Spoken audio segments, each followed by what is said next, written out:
আসসালামু আলাইকুম everyone, welcome back to my channel. কেমন আছেন সবাই? আশা করি অনেক ভালো আছেন।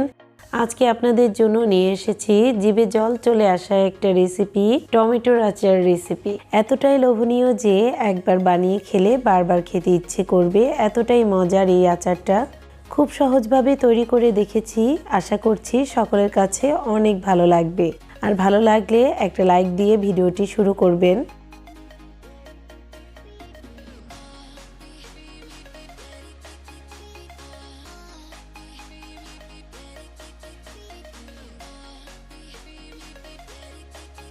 তাহলে চলুন দেখে নেই কিভাবে এই টমেটোর আচারটি তৈরি করতে হয়। টমেটোর আচার তৈরির জন্য এখানে আমি নিয়েছি 1 কেজি পাকা টমেটো।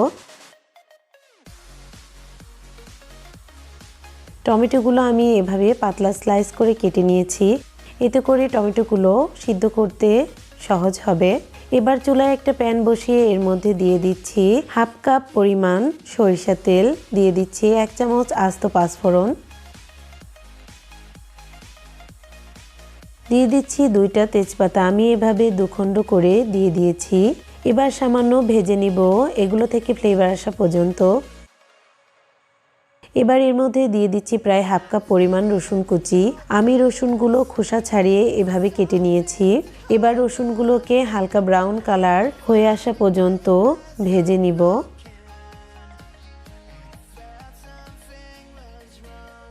আমার রসুনগুলোর কালার চলে আসছে। এবার দিয়ে দিচ্ছি প্রায় 1/2 কাপ পরিমাণ ভিনেগার, এতে করে টমেটোর আচারটা অনেক দিন ভালো থাকবে। দিয়ে দিচ্ছি 2 চামচ পরিমাণ পাঁচফোড়নের গুঁড়া। এখানে আমি আস্ত পাঁচফোড়ন ও 2টা শুকনো মরিচ, 2 টুকরো দারচিনি খোলায় টেলে গুঁড়ো করে নিয়েছি। দিয়ে দিচ্ছি 1/2 চামচ পরিমাণ ধনিয়ার গুঁড়া, 1 চামচ পরিমাণ হলুদের গুঁড়া, লাল মরিচের গুঁড়া 2 চামচ পরিমাণ, ঝালটা আপনারা আপনাদের পছন্দ মতো দিতে পারেন। দিয়ে দিচ্ছি স্বাদ মতো লবণ। তারপর সবগুলো মশলা ভালোভাবে মিশিয়ে নিচ্ছি। প্রায় 5 মিনিট পর্যন্ত আমি মশলাগুলো ভালোভাবে কষিয়ে নিয়েছি। এবার তেলটা উপরে চলে আসছে।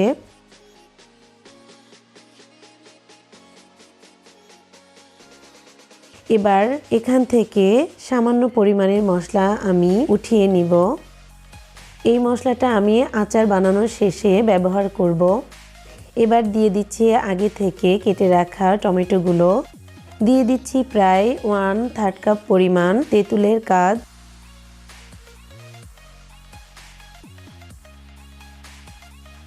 দিয়ে দিচ্ছি 1/2 কাপ পরিমাণ চিনি। তারপর সব উপকরণগুলো ভালোভাবে মিশিয়ে নিচ্ছি।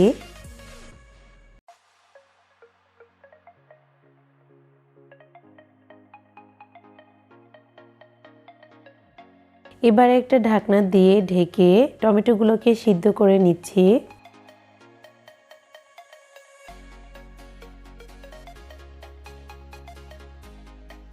দশ মিনিট পর ঢাকনাটা খুলে আমার টমেটোগুলো সিদ্ধ হয়ে গেছে অনেকটাই।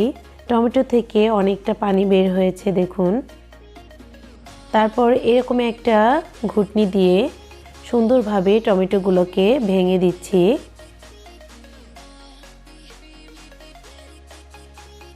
আপনারা চাইলে এই অবস্থায় টমেটোগুলোকে এভাবে আস্ত অবস্থায়ও রাখতে পারেন আচারটায়।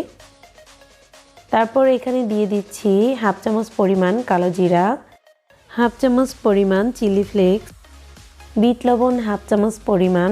টমেটোর আচারে বিট লবণ দিলে আচারটার স্বাদ দ্বিগুণ বেড়ে যায়। এবার মিডিয়াম আঁচে আমি টমেটোর সম্পূর্ণ পানিটা শুকিয়ে নিচ্ছি।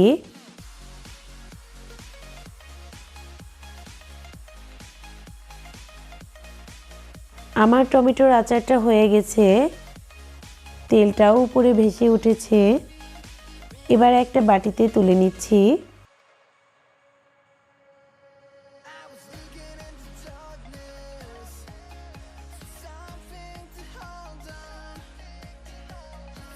এই তো হয়ে গেল খুবই সহজে দারুণ মজার টমেটোর আচার। অনেক লোভনীয়, অনেক টেস্টি এই আচারটা। যে মশলাটা তুলে রেখেছিলাম ওইটা উপরে দিয়ে দিচ্ছি এবং কিছু শুকনো মরিচ উপরে দিয়ে দিচ্ছি। খুবই টেস্টির এই আচারটি। অবশ্যই আপনারা বাসায় ট্রাই করবেন এবং কমেন্ট করে জানাবেন কেমন হলো। আশা করছি আজকের রেসিপিটিও আপনাদের কাছে ভালো লেগেছে। ভালো লাগলে অবশ্যই আমার চ্যানেলটি সাবস্ক্রাইব করে আমার পাশে থাকবেন। সবাই ভালো থাকবেন, সুস্থ থাকবেন, আমাদের জন্য দোয়া করবেন। আল্লাহ হাফেজ।